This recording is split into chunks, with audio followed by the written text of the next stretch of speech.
Good morning, everyone.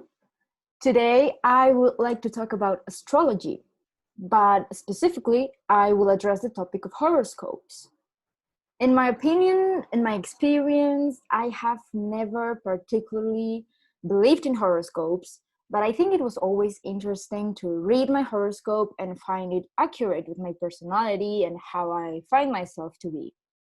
However, there were times where this did not happen, and I would often come across with horoscopes that were absolutely opposite to how I am or how I see myself.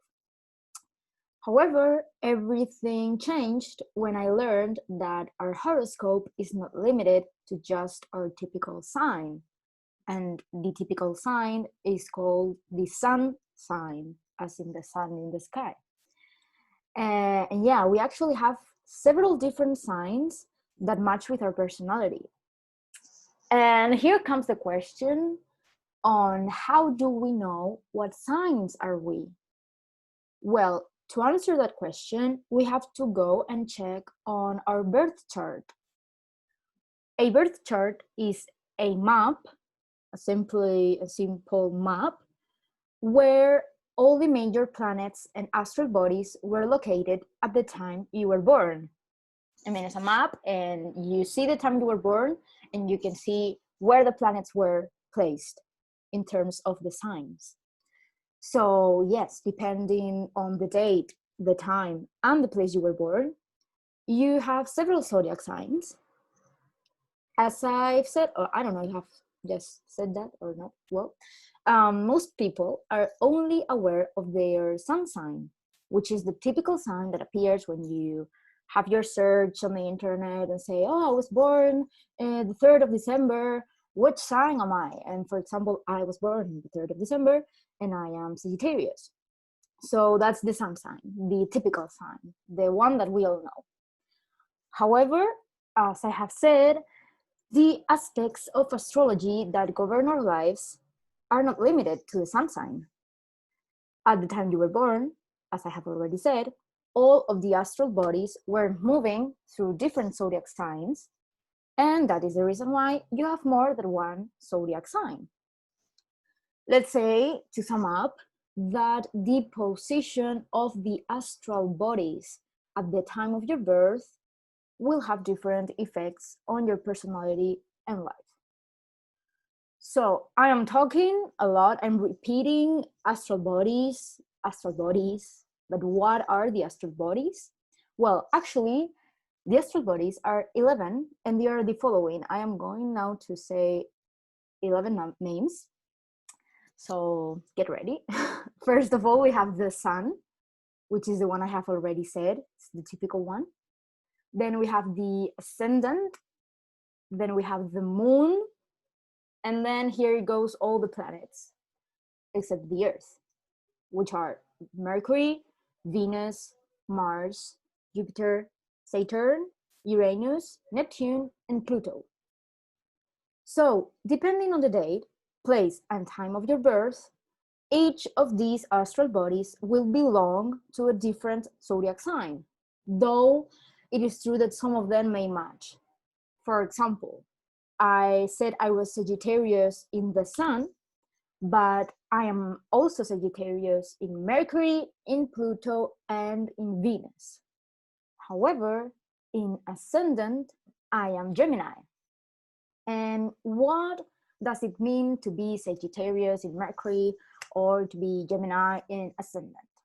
Well, this means that in this specific planet that has a specific characteristics, you have the characteristics of a specific sign. For example, the sun, well, I'm going to explain now what each astral body means so you can understand it better.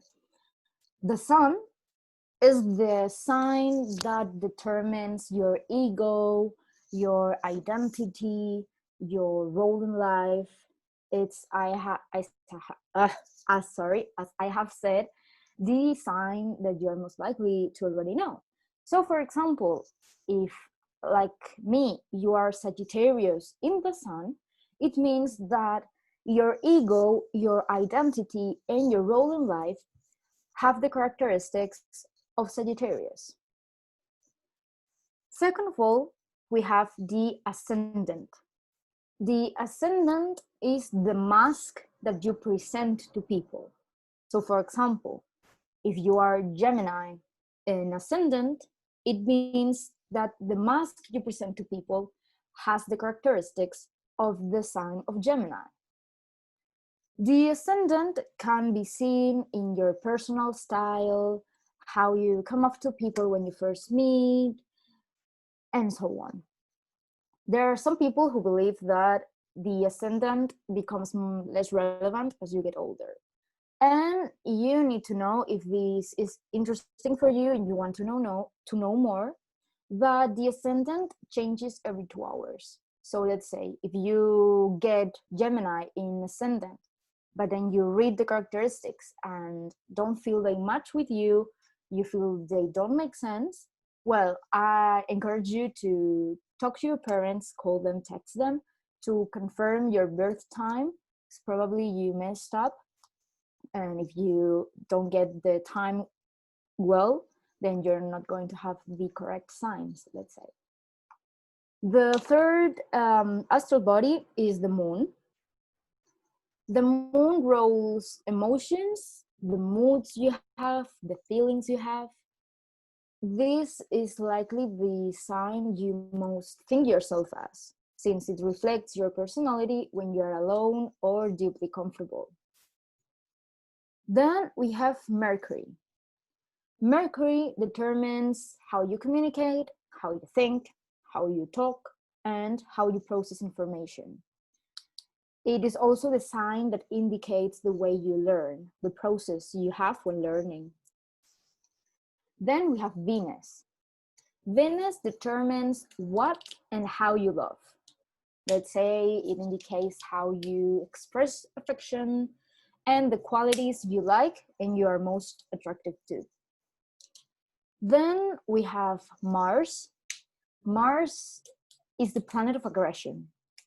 And because it is the planet of aggression, it determines how you assert yourself, how you take action, the energy that surrounds you, your ambitiousness, and obviously how you react and how you act when you're angry, since it's the planet of aggression. Then we have Jupiter. Jupiter is one of the planets. Jupiter is one of them, and it rules idealism, optimism, and expansion. It is also a very philosophical planet.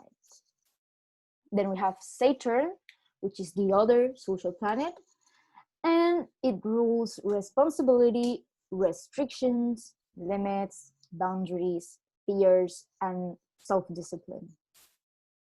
Then we have 3 left. We have Uranus. Uranus is a sign that stays in the same place for a long time, exactly for 7 years. This means that more than a person, it says the characteristics of a whole generation, because it moves every 7 years. And Uranus, let's say that it rules innovation, rebellion, and progress. Then we have Neptune. Neptune, as Uranus, is a sign that stays in the same place for a long time. This exactly stays in the same sign for around 14 years. It also means that rules the characteristics of a generation more than a person. If you didn't really get that before, this means that the people that was born like in a term of 14 years, have like the same characteristics in Neptune, the same sign in Neptune. And Neptune rules dreams, imagination, and the unconscious. And last but not least, we have Pluto. Pluto also stays in each sign for a very long time. And this is for a very long time because it stays in the same sign for 30 years. So it also means that rules more a generation than a person. Pluto, let's say, that takes care, controls the power, the intensity, the obsession you have, and the control. So this is the explanation of all the astral bodies. Maybe everything that I have just said is a nonsense. Maybe you think that I'm crazy. You are maybe not a strong believer. But if this topic has called a little bit your attention, I invite you to check your birth chart and see at least if it's accurate.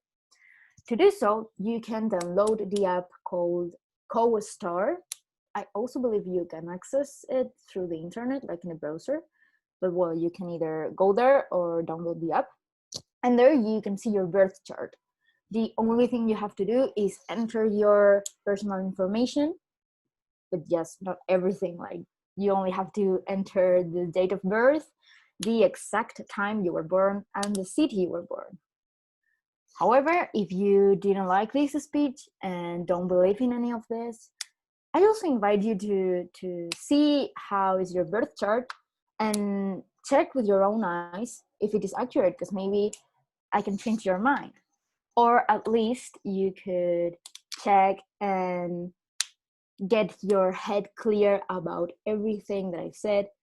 I believe it's a little bit of a nonsense and maybe also a little bit of a mess. Thank you for listening and see you another day.